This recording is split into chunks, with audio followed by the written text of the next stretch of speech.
Jemaat yang terkasih, sekali lagi saya menyapa kita dengan salam. Bapak, Ibu, dan anak-anak yang terkasih, tema hari ini adalah pola hidup yang memerdekakan. Dalam sejarah keselamatan, baik dari perjanjian lama sampai perjanjian baru, satu tema yang dikumandangkan oleh Allah, yaitu pembebasan. Pembebasan itulah yang dimaknai oleh kita sebagai bangsa sebagai kemerdekaan. Dan yang oleh Rasul Paulus dia katakan kemerdekaan dari dosa. Dan tema pembebasan itu menjadi sebuah hal yang Allah dengungkan dari generasi ke generasi. Allah tidak menghendaki Adam dan Hawa terpenjara di dalam rasa bersalah dan dosa mereka di Taman Eden. Allah menghadirkan pembebasan. Allah tidak mau Yakub sebagai bapa leluhur terpenjara dalam hatinya yang suka menipu dan mengelabui orang lain. Allah tidak mau anak cucu Yakub di Mesir terpenjara oleh Firaun. Meskipun di depan mereka harus ada laut Teberau, Allah meluputkan mereka dari tempat itu. Allah tidak mau bangsa Israel ada dalam seluruh penjajahan dari bangsa Asyur, Mesir. Allah tidak mau bangsa Israel ada di dalam berbagai-bagai penyembahan berhala yang menawan seluruh keimanan mereka, kepercayaan mereka kepada Allah. Jika Allah benar-benar menghadirkan pembebasan bagi manusia, pertanyaannya adalah, lalu mengapa kita yang suka buat penjara? Membuat penjara-penjara bagi iman kita. Membuat penjara-penjara bagi pola hidup dan pola pikir kita. Contoh saja Papa Mama. Kalau makan tidak ada lombok, ya, itu bagaikan malam tak berbintang. Ya, iya kan? Weh, mesti cari itu lombok. Penting sedikit saja dia pedis. Tapi merubah bahwa ya saya lapar, saya mau makan dengan damai, makan saja walaupun tidak ada lombok misalnya. Ya. Itu kalau lombok, ini bukan tentang lombok Papa Mama ya. Kalau saya punya mulut tidak maki satu hari, itu bukan saya. Dan kita penjarakan diri kita kepada hal itu. Kalau satu hari tidak satu poti pada raci, itu bukan saya. Mesti kena satu poti dulu baru saya bisa tidur. Jadi kita sudah buat stereotip pada hal itu. Itulah saya. Kalau hari ini saya tidak pukul saya punya istri, saya punya anak, dan saya tidak marah hari ini, berarti itu belum saya. Kita membuat penjara-penjara di dalam seluruh kehidupan kita. Kalau kita punya jabatan, kalau bukan gila hormat, berarti itu bukan saya. Ada loh orang yang gila hormat. Ya. Mau ditegur terlebih dahulu. Kalau tidak tegur, dia punya Dia punya ini? Dagu lebih tinggi dari Monas. Ya, diangkat tinggi dulu. Oh, saya tidak mau tegur orang, biar orang yang tegur saya. Siapa dia? Bapak Ibu, orang yang begitu sedang terpenjara dengan egonya, dengan keangkuhan dan kesombongannya. Tapi dia katakan, saya orang Kristen, baju baru tiap hari pergi gereja. Tapi hati tidak pernah baru. Hati yang masih mengucilkan orang lain, hati yang masih mengata-ngatai orang lain, hati yang masih merendahkan orang lain, hati yang tidak menaruh respek kepada orang lain, hati yang tidak menaruh respon kepada orang lain. Ada loh Bapak Ibu, ya, orang kalau balas WA itu dia pilih-pilih dulu. Hei, kalau anak-anak yang ringan-ringan saja, besok-besok dulu balas WA. Tapi kalau dia bos yang WA harus balas memang. Contoh begitu. Ya. Dan banyak hal, minggu lalu kita sudah dengarkan tentang kemerdekaan dalam mengasihi. Tetapi apakah benar kita benar-benar merdeka di dalam mengasihi? Kembali kemana pola hidup kita? Yesaya mengatakan, ya, tidak ada pilihan lain bagi kita selain pada ayat yang ke-22 bacaan kita. Berpalinglah kepadaku dan biarkanlah dirimu diselamatkan. Berubah pola hidup, tidak ada tips dan cara yang lain selain berpaling kepada Allah dan seluruh kebenarannya. Karena di sanalah ada keselamatan. Oleh karena itu, ketika kita mau berpaling, ketika kita mau memerdekakan pola hidup kita, yang pertama, menerima kebenaran dan kehendak Allah secara bulat. Sekali lagi, menerima kehendak Allah dan kebenaran Allah secara bulat. Sikap ini merupakan dasar dari kehidupan dan perayaan keselamatan kita. Menyerahkan kepada kehendak Allah dan kebenaran Allah bagi orang-orang yang percaya itu merupakan hal yang mendasar, hal yang prinsip, yang harus dia praktekkan, yang harus dia tonjolkan dalam kehidupan dan relasinya. Khususnya saudara-saudara kita yang menikah hari ini. Membangun rumah tangga berarti mendahulukan kebenaran Allah dalam seluruh pertimbangan-pertimbangan penting dalam hidup ini. Bagi kita semua, apapun yang kita pertimbangkan, apapun yang kita putuskan sebagai anak-anak Tuhan, kehendak Allah dan kebenaranlah yang harus pertama dan terutama. Sehingga kalau kita pun akhirnya melangkah ke pernikahan Bapak Ibu, kita melangkah dengan kebenaran.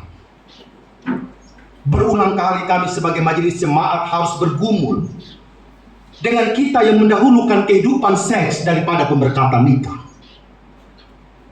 Saya harus katakan ini Bapak Ibu. Pada minggu ini kami harus rolling ulang lagi. Berkunjungan masih 30 pasangan muda ini maupun yang WK yang mendahulukan kehidupan seks daripada pemberkatan nikah. Bapak Ibu yang generasi muda, bisakah kita hentikan mata rantai ini?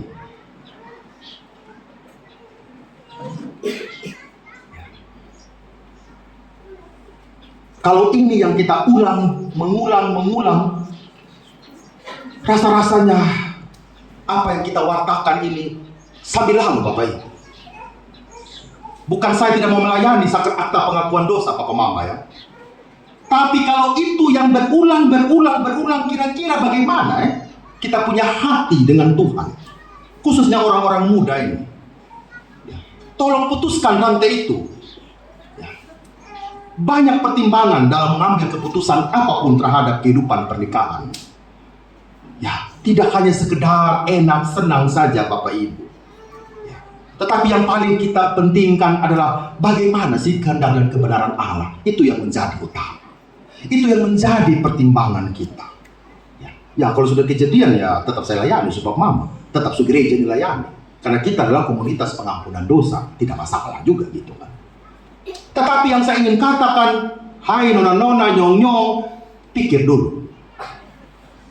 Apakah hidupmu itu engkau persembahkan untuk menyenangkan hati Tuhan atau menyenangkan kau punya pribadi saja? Ini tidak gampang, Papa Mama. Ya. Belajar. Kalau kita mau merubah pola hidup yang memerdekakan, kehendak Allah dan kebenaran harus menjadi yang utama dalam hidup ini. Hal yang kedua, mengizinkan Allah melakukan apa yang sedang ia lakukan. Sekali lagi, mengizinkan Allah melakukan apa yang sedang ia lakukan. Kadangkala Bapak Ibu, dalam hidup ini, kita suka interupsi dengan proses itu. Kita suka interupsi. Daripada saya nasihat saya punya istri tidak tahu dengar, lebih baik saya pok di punya mulut satu kali, beda rasa. Ya kan? Kita jadikan itu sebagai jalan keluar, karena istri kita sudah keloe begitu ya, omong sama dia setiap hari. Daripada aku apa pok di punya mulut, biar kau rasa sudah. Ya. Ibu-ibu juga tidak kalah ini heboh. Zaman dulu itu ada namanya Kiki, Bapak Mama tahu Kiki ya? Untuk parut kelapa itu, zaman dulu itu ya. Apa dia bilang bahasa sabu itu? Dia sudah itu. Ya. Itu saya punya tante dulu namanya Mamu Rindi, sudah meninggal. Kalau kita pegang dan dia diangkat tuh Kiki, dia lempar sama kita semua. Begitu ya. Sambil di parut kelapa gitu kan ya. Itu saya dulu pernah kena itu apa? Itu Kiki itu di sapu lutut. Nah, tante lagi ini parut kelapa saya ganggu. Dia ambil tuh Kiki, dia tusuk sama kaki gitu kan. Tapi hilang sampai hari ini. Ya. Karena terlalu usil tuh zaman dulu gitu kan ya. Bila perlu suami pulang ini di Kiki saya lob dia punya balakang, lalu benar-benar saya pukul sama dia biar dia mabuk tiap hari, biar dia rasa ya ada yang lebih mabuk daripada Raci. Gitu kan, ini bukan mabuk lagi begitu kan, buat kau punya mulut berdarah memang begitu kan. Untung baik kalau berdarah Papa Mama, kalau dia langsung UGD dan koit jadi janda duda sudah tuh kayak saya gitu kan ya. Kita menginterupsi kehendak Allah, tidak pernah mengizinkan dia masuk apa yang dia mau omong lewat peristiwa iman hidup kita. Kalau istri atau suami sakit, apa yang Tuhan sedang katakan kepada rumah tangga saya? Kalau suami saya dalam usahanya sedang bangkrut, apa yang Tuhan kehendaki untuk kami perbaiki? Kalau rumah tangga anak-anak saya sedang bermasalah, apa yang harus saya lakukan sebagai pribadi maupun sebagai kita orang tua? Tapi kadang-kadang kita suka interupsi. Daripada kau curhat tentang kau punya anak, kau punya istri, cerai sudah. Ada pengadilan. Ya. Daripada kau pusing urus kau punya suami yang tidak jelas selalu mendua hati, cerai sudah. Pulang di rumah sini, saya bisa kasih cek ya sama kau. Itu yang kita omong Bapak Mama. Kita lupa sudah kita pernah duduk di tikar adat. Kita lupa. Kita lupa pernah berdiri di mimbar Tuhan untuk berjanji sebagai sebuah keluarga. Kita lupa. Seolah-olah kita ingin mengganti kedudukan Allah dalam peristiwa hidup kita. Kitalah yang berkuasa. Ego kitalah yang berkuasa. Mulut kitalah yang lebih berkuasa daripada mulut Tuhan yang dia simpan di bibir kita. Kita mengabaikan hati Tuhan yang ada di hati kita. Kita mengabaikan kebenaran Allah dan menggantikan kebenaran kita sebagai manusia yang kita anggap itu benar. Dan kita tidak tahu. Dalam interupsi kita, banyak hal yang dirugikan. Banyak hubungan-hubungan yang sudah kita bangun dengan baik akhirnya menjadi mentah kembali. Banyak hubungan relasi yang sudah kita bangun dengan doa akhirnya putus kembali Papa Mama. Besan dengan besan saling buang muka. Padahal pernah hangat toh? Pernah rasa dia punya bau hidung gitu kan ya. Pernah muncrat dia punya apa-apa di kita muka atau kalau banyak kan, kita lupa sudah itu kenangan indah semua. Ganti dengan apa? Dengan kita punya mulut yang beracun, hati yang penuh dengan kotoran. Akhirnya apa? Tidak ada pola hidup yang memerdekakan. Bapak Ibu, dalam pergumulan hidup, maukah kita mengizinkan Allah dan kebenarannya untuk ada di dalam hati kita? Jangan sampai hidup kitalah yang diutamakan dan bukan Tuhan. Hal yang ketiga, merubah pola hidup berarti berjalan dalam tujuan Allah. Bapak Mama, tujuan yang ternyata dicari oleh semua orang yaitu menempuh jalan kebenaran. Apakah kita semua mau berjalan dalam tujuan Allah? Kadang-kadang tujuan yang diberikan oleh Allah bukan melewati jalan aspal. Tujuan perjalanan kita bersama dengan Allah melewati jalan berduri. Pilihan kita adalah menghindari duri-duri itu atau mengangkat duri-duri itu. Karena kalau kita menghindar dari duri-duri itu, apakah Bapak Ibu jamin di tempat lain tidak ada duri?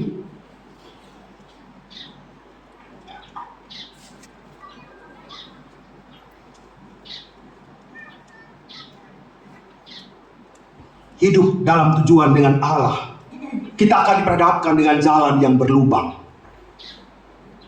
Kita harus masuk.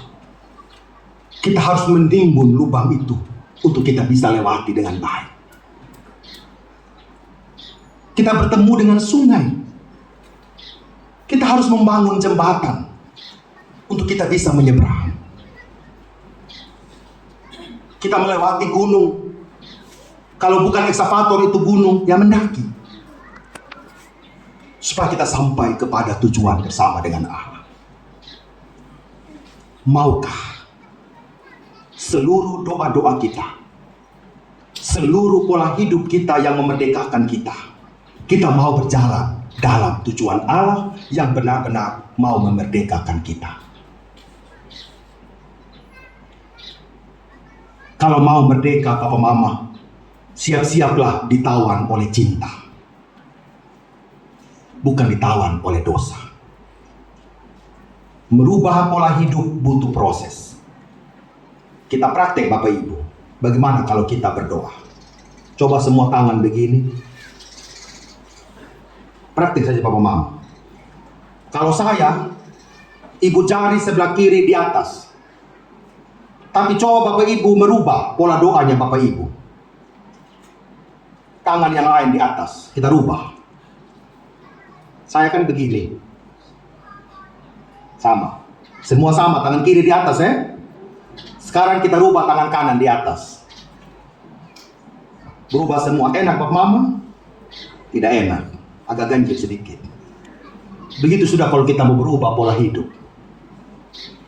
Tidak gampang, agak aneh. Tiba-tiba kita mama yang suka pemakit omong sama kita, I love you darling, gitu kan ya. Hi mama nana aja gitu kan. Ya toh. Coba pulang ngomong sama suami, papa, saya cinta sama kamu. Di mama ada apa dari gereja ini nih gitu kan ya. Tapi percayalah Papa Mama, omong tiap hari. Kalau saya, Om Adi, Mama Meling, jangan lagi praktek gitu kan. Paling kita pulang praktek lihat kursi meja di ruang tamu gitu kan ya. Coba praktek. Ya. Kalau mulut tiap pagi sudah berteriak, mulut tiap pagi ganti dengan doa. Bila perlu kita doa keras sama dengan itu suara masjid. Jangan kita punya suara makian melebihi itu suara masjid. Saya dengar Bapak Ibu ya, pagi-pagi sudah ada keluarga yang huru hara. Ya kan ya, saya ini kan dengar segala macam penjuru, semua saya rekam aja. Di belakang sudah begini, di sana sudah begitu. Ya, jadi tolong Bapak Ibu, berubah itu tidak gampang, tetapi harus kita lakukan. Ya, kalau malam tidak berdoa, berdoalah malam sebelum tidur. Ya, begitu. Saya dengan Nyonya dulu kan tiap pagi malam berdoa, sekarang ya berdoa sendiri. Begitu ya. Jangan terpaksa sama cari nona yang lain sama berdoa dengan dia gitu kan ya. Dia mau wakil gembalakan saya gitu kan ya. Berubah tidak gampang. Tetapi bukan tidak bisa Papa Mama. Ya. Supaya benar-benar kemerdekaan kita di Indonesia, kemerdekaan kita dari dosa ini benar-benar menjadi sebuah perayaan dalam hidup. Selamat untuk kedua mempelai, untuk keluarga, untuk yang Sidi, Nona Gia, Adik Joan, untuk baptisan anak, keluarga Parera, keluarga Rancawali, Tuhan yang menolong dan meneguhkan kita semua. Amin.